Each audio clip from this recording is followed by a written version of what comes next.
का जो आपने बताया माताजी जिनके बच्चे अंतिम दर्शन के लिए भी नहीं आए, कह दिया कि समय नहीं है और उनका जो अंतिम संस्कार है वो आप लोगों ने किया। तो एक हमारे उसमें जितना मैंने गरुड़ पुराण में सुना था कि जब पिंडदान बच्चे करते हैं तो तब जाके ही माँ बाप को मोक्ष मिलता है या स्वर्ग की प्राप्ति होती है। तो ऐसे में क्या आत्मा भटकती है या उसको रास्ता मिल जाता है? जो व्यक्ति पुण्य करता है, धाम में शरीर छूटता है, पुण्यात्मा है, उसकी आत्मा नहीं भटकती। और आत्मा नहीं भटकती, सूक्ष्म शरीर होता है वो बहुत अलग विषय हो गया। और भटकाव नहीं है। जो भगवान के आश्रित हैं वो भटकाव में नहीं है। जो गुनाह करते हैं वो भटकाव में रहेंगे। जो पुण्यात्मा है वो कभी नहीं भटक, वो भटकाव में क्यों रहेंगे? तो जो धाम में शरीर छूट रहा है उनका भटकाव नहीं है। बिल्कुल। और इधर से थोड़ा सा पीछे आके मैं पूछना चाहूँगा, जब आपने अभी कहा कि अभी जो बच्चे हैं वो समझते हैं कि माँ बाप को कुछ पता नहीं है, इन्होंने जो भी किया है, जैसा भी किया है वो सब गलत है, हम ही सही है। और इसी में एक चीज़ आती है कि माँ बाप अपने बच्चों से कहते हैं कि अपनी बिरादरी में शादी करो, अपनी जात बिरादरी में शादी करो। तो उसका आधार क्या है? बच्चे कहते हैं कि जात बिरादरी बहुत गलत चीज़ है और माँ बाप इस तरह प्रेरित कर रहे हैं तो वो गलत है। तो यहाँ का आधार क्या बनता है? भाई आधार क्या है? जात बिरादरी क्या होती है? देखो, हमारे यहाँ 4 प्रकार की बातें हैं, मीन्स 4 रास्ते हैं। 4 भाई हैं हम लोग, ब्राह्मण, क्षत्रिय, वैश्य और शूद्र। ब्राह्मणों का विवाह ब्राह्मणों में हो, क्षत्रियों का क्षत्रियों में, वैश्यों का वैश्य में और शूद्रों का शूद्र में, हिंदुओं का हिंदुओं में, मुसलमानों का मुसलमानों में। इससे आप समझिएगा कि यदि हिंदू की लड़की मुसलमान से विवाह कर लेती है फॉर एग्जाम्पल, तो होगा क्या कि हिंदू की लड़की गाय को माता मानती है और मुसलमान लोग गाय को मार के खा जाते हैं। तो जो हम आज तक गाय को माता मानते रहे हैं, अब वो लड़की के सामने गाय का मांस परोस दिया जाए तो गाय वो खा पाएगी? बिल्कुल नहीं खा सकती। मतलब विचार मिसमैच हो गए। और विवाह कहाँ करना चाहिए? हमारे यहाँ होता है समधि। क्या होता है? समधि। समधि, धी मतलब होती है बुद्धि और सम मतलब होता है विचारों का। सम मीन्स एक से विचार। जैसे हमारा विचार है, हम पूजा पाठ करते हैं तो आप भी पूजा पाठ करते हैं, तो हमारे तुम्हारे विचार एक से हैं। हमें वृंदावन से प्यार है, आपको भी वृंदावन से प्यार है, तो हमारे आपके विचार सम हैं, तो सम है। अब हमें तो गाय से प्यार है और आप गाय को दुश्मन मानते हैं, तो फिर विचार सम नहीं हुआ ना। तो विवाह वहीं करना चाहिए जहां दोनों के विचार सम हो, परिवार का विचार सम हो, कुटुंब का, खानदान का, समाज का। अब देखो, ब्राह्मण का विवाह इसलिए मुसलमान से विवाह करके क्या फायदा? हिंदू विवाह मुसलमान से, गाय हमारी माता है, तो जो गाय को हम माता मानते हैं तो तुम भी माता मानो, तब तो समधी बनोगे। बिल्कुल। तब तो संबंध होगा। संबंध का, हम शादी ब्याह में क्या होता है? संबंध ही तो होता है। तो संबंध में भी सम है, जहां सम विचार हो, सम बुद्धि हो, सम सोचना विचार ना हो। अब संबंध हो तो गया है पर बुद्धि विचार मैच ही नहीं कर रहे हैं। अब ब्राह्मणों का विवाह, इसलिए ब्राह्मणों का विवाह ब्राह्मणों में, क्योंकि ब्राह्मण पूजा पाठ करता है तो उसके ब्राह्मणों की लड़की समझती है कि मेरा पति पूजा पाठ कैसा करेगा, कैसा, सब समझती है।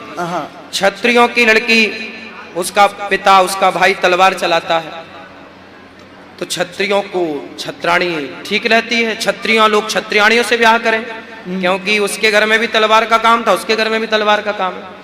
वैश्यों की लड़की वैश्यों से ब्याह करे, क्योंकि उसका भी पैसे का काम धाम है, उसका भी पैसे का काम धाम है। विचार मिल रहे हैं। अब क्षत्रिय की लड़की ब्राह्मण के घर आई तो ब्राह्मण पूजा पाठ कर रहा और वो तलवार उठाए तो विचार कहाँ मैच करेगा? है ना। इसलिए ब्राह्मणों का विवाह ब्राह्मणों में हो। और आप देख लीजिए ना, एक गुलाब की कलम को दूसरे गुलाब की कलम से यदि जोड़ा जाए तो फिर एक, जैसे व्हाइट गुलाब है और रेड गुलाब को यदि जोड़ा जाए तो उससे जो गुलाब होगा वो पिंक होगा, मतलब तीसरी जाति का होगा। उसी प्रकार जब ब्राह्मण और क्षत्रिय और वैश्य और शूद्र जब चारों अलग अलग विवाह कर लेते हैं, ब्राह्मण का क्षत्रिय से, क्षत्रिय का वैश्य से, वैश्य का शूद्र, तो फिर उनसे जो संतान होती है उसी को वर्ण संकरी कहते हैं। और ऐसी वर्ण संकरी संतान से पितर पूर्वज पिंडदान स्वीकार नहीं करते, ना तर्पण जल स्वीकार करते। इसलिए विवाह ब्राह्मणों का ब्राह्मण, क्षत्रियों का क्षत्रिय, वैश्यों का वैश्य, शूद्रों, ये विधान यही है। इसलिए ये जो परंपरा है इसी को फॉलो करना चाहिए और इसी से वैवाहिक जीवन सफल रहेगा। सफल ही होगा। क्योंकि आप देखिए ना कि गुलाब की कलम को गुलाब से जोड़ा गया तो तीसरी वैरायटी श्रीमद् भागवत जब कथा ब्राह्मण क्षत्रिय का आपको जो वीडियो संतान अच्छा होगी लगे तो वो तीसरी कहलाएगी, ना वो ब्राह्मण है ना वो क्षत्रिय। अनुराधा आचार्य जी का वीडियो लड़की आपको अच्छा ब्राह्मण लगे है तो या लड़का लाइक और सब्सक्राइब ब्राह्मण है। जरूर करें। और जब आगे तक दोनों शेयर ब्राह्मण आप क्षत्रिय जरूर लड़का करें। लड़की जब धन्यवाद। मिलेंगे आपका दिन तो शुभ हो। संतान होगी तो उसे क्या कहेंगे? वो वर्ण संकरी है, शास्त्र से वर्ण संकरी कहते हैं। और ऐसी वर्ण संकरता हानिकारक है समाज में। और इसी के साथ बहुत अच्छे तरीके से आपने हमें समझाया, ये मेरा खुद का भी डाउट था, ये आपने बहुत बढ़िया से क्लियर कर दिया। तो इसके साथ ये होता है कि आज की डेट में तलाक बहुत कॉमन हो गया है। हर घर में हर कोई किसी न किसी को जानता है, आप सब भी किसी न किसी को जानते होंगे जिनका तलाक हो रहा है परिवार में, है ना? तो इसका कारण क्या हो रहा है? इतने तलाक क्यों हो रहे हैं अचानक से? आज के रिश्तों में सहनशीलता नहीं है। माँ बाप शादी तो कर देते हैं बेटा बेटियों की, परंतु माँ बाप बच्चों को ये समझाना भूल जाते हैं कि बेटा दो बातें बर्दाश्त कर लेना ससुराल में, पत्नी की दो बातें सुन लेना, पति की दो बातें सुन लेना। ना तो लड़का रेडी है सुनने के लिए, ना तो लड़की रेडी है। और गृहस्थी चलाने के लिए थोड़ा सहनशील तो होना पड़ेगा। पत्थर भी यदि चोट ना सहे छैनी और हथौड़ों की, तो पत्थर को मूर्ति कैसे बनाया जाएगा? भगवान कैसे बनेगा? अरे पत्थर भी जब चोट सहता है तब वो भगवान बनता है। ऐसे रिश्तों में दो बातें जब सहते हैं तब रिश्ते चलते हैं और एक आप सच्चे गृहस्थी बनते हैं, सदगृहस्थी बनते हैं। इसलिए सहनशीलता, दो बातें सहो। परिवार में रहना है तो सहना है ना? पति भी सुनता है दो बात, पत्नी भी सुनती है। बिना सुने गृहस्थी चलेगी ही नहीं। दो बातें समाज में रहना है, सुनना पड़ती है। समाज, माता सीता को भी समाज की सुननी पड़ी, बिल्कुल। किसे नहीं सुनना पड़ा? संसार का नियम ही ऐसा है, लोग खाए बिना रह सकते हैं, बोले बिना नहीं रह सकते। तो समाज की दो बातें, कड़वी बातें पचानी पड़ती हैं।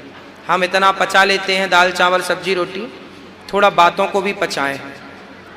और छोटी छोटी बातें जब बड़ी बनने लग जाती है तो कहीं ना तलाक हो कहीं- जाता है। इसलिए दो बातें बर्दाश्त कर लेनी चाहिए और रिश्तों को हंसी खुशी से आगे बढ़ाना चाहिए। छोटी छोटी बातों में गुस्सा नहीं होना चाहिए। अभी हम दिल्ली में एक घटना सुन रहे थे कि एक बहुत अमीर घराने की लड़की आई। लड़के वाले भी बहुत रिच फैमिली थी, अरबपति थी, पैसे की कोई थाह नहीं। ऐसी लड़की का बाप भी था। अब दोनों का विवाह हुआ तो लड़की ससुराल में थी, तो उनके घर कोई मेहमान आए होंगे, तो लड़की के ससुर ने लड़की से कह दिया कि बेटा मेहमान आए हैं, जरा गिलास में पानी ले आओ। तो लड़की बुरा मान गई, आप तो हमें नौकरानी समझते हैं, हम जानते नहीं इतने बड़े हमारे आगे पीछे 10 नौकर रहते थे, आप हमसे पानी लाने के लिए बोल रहे हैं, हम इनको पानी पिलाएंगे? क्या हम नौकर हैं इस घर के? इस बात पर वो नाराज होकर चली गई, उसका तलाक हो गया। केवल इस बात पर के ससुर ने ये कह दिया कि मेहमानों को जरा पानी ले आओ। चूंकि वो बड़े घर की थी, वो बोली ये काम तो नौकरों का है, ये काम मेरा थोड़ी है। क्योंकि उसकी गलती नहीं है लड़की की, उसके माँ बाप की गलती थी कि उसने अपनी बेटी को ये तक नहीं सिखाया कि पानी देना नौकरों का काम नहीं है, ये तो अतिथि का सम्मान है। अतिथि देवो भव। हमारे द्वार पर कोई मेहमान आए तो हमें नम्रता पूर्वक उन्हें जलपान कराना चाहिए, हमारा धर्म है। गृहस्थ का धर्म यही है। लेकिन पैसा तो दे दिए, डिग्रियां तो दे दिए, संस्कार देना भूल गए। इसलिए तलाक हो रहे हैं क्योंकि माँ बाप ने बेटियों को बेटों को पढ़ाया मस्त बिंदास, संस्कार रत्ती भर नहीं दिए, तलाक होंगे। संस्कार जहाँ पे कमी रह गई वहाँ पे रिश्ते नहीं टिक सकते। बिल्कुल बिल्कुल, ये काफ़ी गंभीर बात है जो आपने अभी अच्छे से समझाई। और इसी के साथ एक लड़ाई का एक बहुत कारण ये भी रहता है पति पत्नी के बीच में कि दोनों चाहते हैं शादी के बाद, ज़्यादातर लड़की भी बहुत ज़्यादा चाहती है कि अलग रहा जाए, कि सास ससुर से दूर, कि भाई मैंने घर छोड़ा है, मैंने माँ बाप छोड़े हैं तो तुम्हें भी छोड़ने होंगे, और ये गृहस्थी जीरो से अलग चालू करेंगे। ये मानसिकता भी गलत है। यदि आप अलग रहने लग जाते हैं तो जो आपकी संतान होगी उसे संस्कार दादा दादी ही तो देंगे। आप सब मिलजुल के ना संस्कार देंगे। दाल में स्वाद आता है तो केवल जीरा डालने से थोड़ी आ जाता है, सारे मसाले प्रॉपर पड़ेंगे तब ना दाल में स्वाद आएगा। ऐसे जब आपका बच्चा होगा तो उसे दादी का भी प्यार चाहिए, दादा का भी प्यार चाहिए। सबके साथ रहेगा तो सबके साथ रह के सबसे कुछ ना कुछ सीखेगा।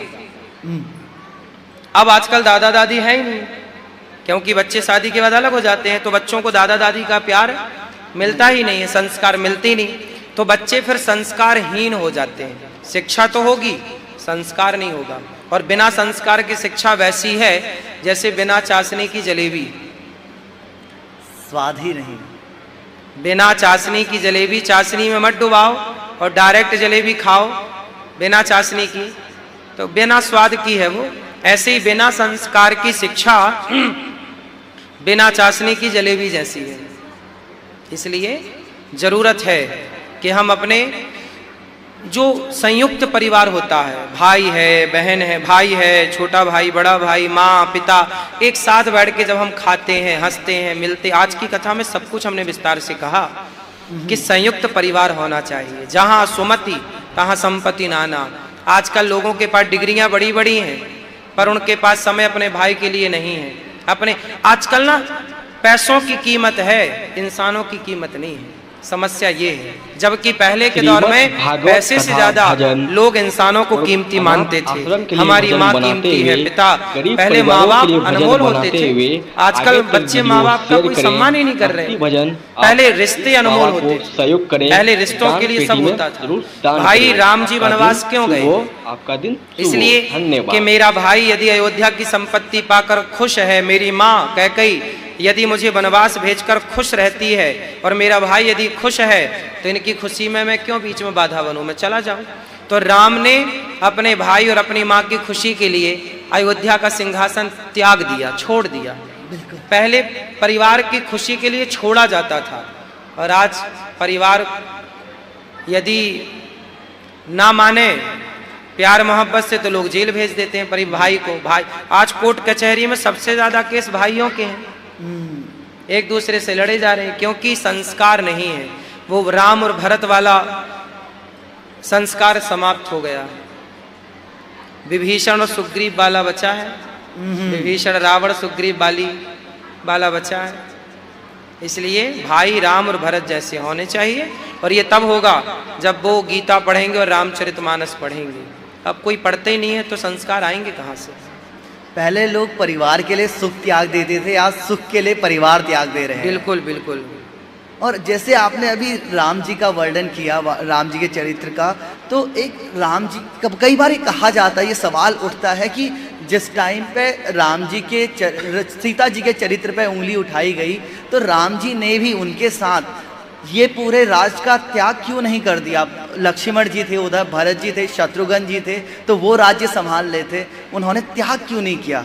सीता जी का त्याग क्यों नहीं किया? किसका त्याग नहीं किया राम जी ने? राम जी ने राज्य का त्याग ना करने की बजाय सीता जी का त्याग किया। वो जंगल में क्यों नहीं चले गए? राम जी ने सीता जी का त्याग नहीं किया।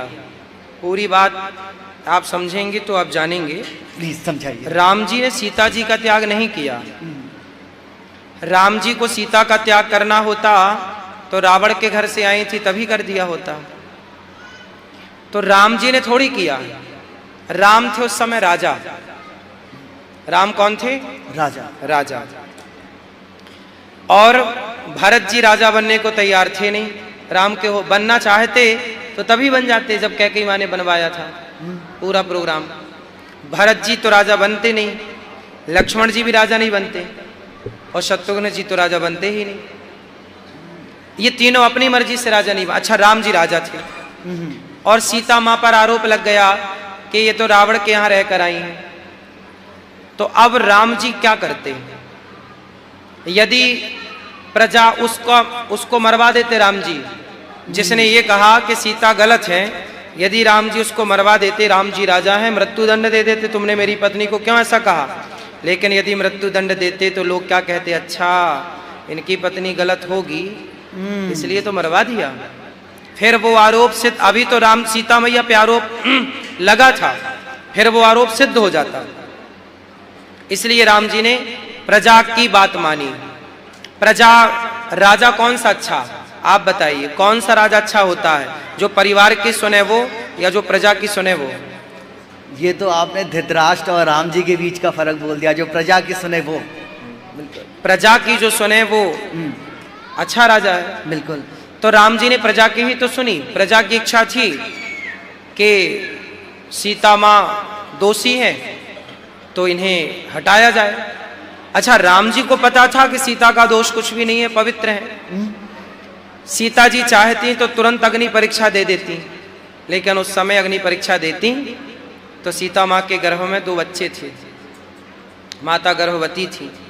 अच्छा, माता सीता अग्नि परीक्षा दे तो देती उस समय, लेकिन माता सीता का प्लान ये था कि अब समाज को देखो भरोसा नहीं है, तो एक बात बताएं, जिस समाज को आप पर भरोसा ना हो उस समाज के बीच में रहना नहीं चाहिए।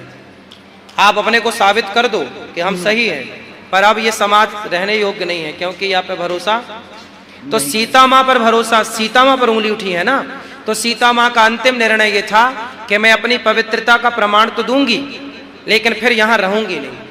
इसलिए सीता माँ ने अंत में क्या कहा, पृथ्वी माँ को बुलाया, मैं पवित्र हूं तो आओ। तो ये प्रमाण हो गया कि सीता माँ पवित्र। फिर माता सीता चली गई।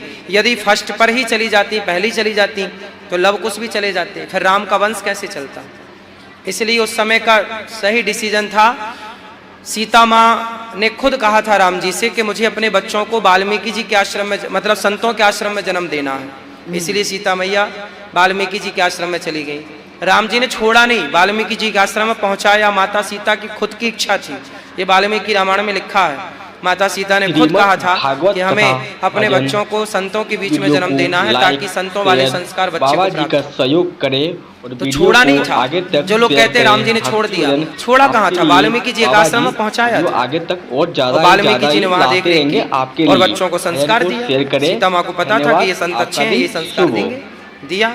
पूरा प्लानिंग से काम हुआ और अंत में परीक्षा दे के माता सीता चली गई।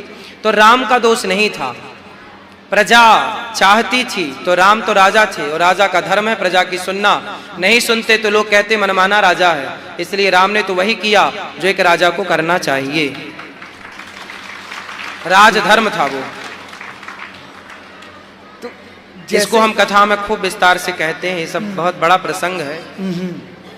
तो यहाँ पे जैसे आपने धर्म की बात करी, तो उधर पे ये था, एक था पति धर्म और था एक राजधर्म। तो राजधर्म पति धर्म से ऊपर है। बिल्कुल ऐसे ही धर्म के संकट हमारी जिंदगी में भी आ रहे होते हैं। एक गलत और सही में से सही चुनना बहुत आसान है अगर आप धार्मिक इंसान हैं, लेकिन 2 सही में से अपना सही चुनना, इसमें हम लोगों को बहुत दिक्कत होती है। तो स्वामी जी अगर आप ये बता पाएंगे कि 2 सही में से अपना सही कैसे चुने, किन आधारों पर चुने?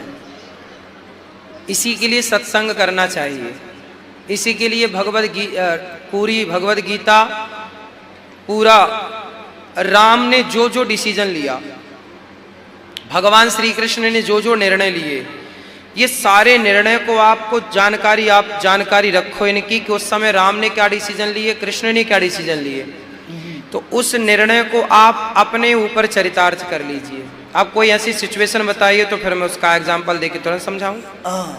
तो जैसे कि मान लीजिए अभी ऑफिस का कुछ काम अटका हुआ है, ऑफिस वाले मुझे पैसा देते हैं महीने का, ठीक है, उनका कुछ काम अटका हुआ है। तभी माता जी भी मेरी कहती है कि कुछ ज़रूरी काम है, दोनों का काम ज़रूरी है। अगर मैं अब ऑफिस का काम नहीं करूँगा तो ये अटक जाएगा, मेरा ऑफिस आगे नहीं बढ़ पाएगा, वो लोग मुझे पैसा दे रहे हैं, मेरी वजह से कईयों का काम अटक जाएगा। लेकिन अगर अभी माता जी का मैं अगर बात ना मानूं तो ये भी मेरी जो सेवा है अपने माता पिता की, उसका हनन होगा। तो इन दोनों में से अब चूज करना है। माता की सेवा को पहले स्थान पर रखिए और माता को समय दीजिए और माता की बात सुन लीजिए। उनकी बात सुन के उस काम को कल कर लीजिए। यदि इमरजेंसी है तो आज ही कीजिए, वरना कल ऑफिस का काम कर लीजिए। पर माँ को भी सुनिए। पहले नंबर पे परिवार ही रखिए, माँ को रखिए, ऑफिस को दूसरे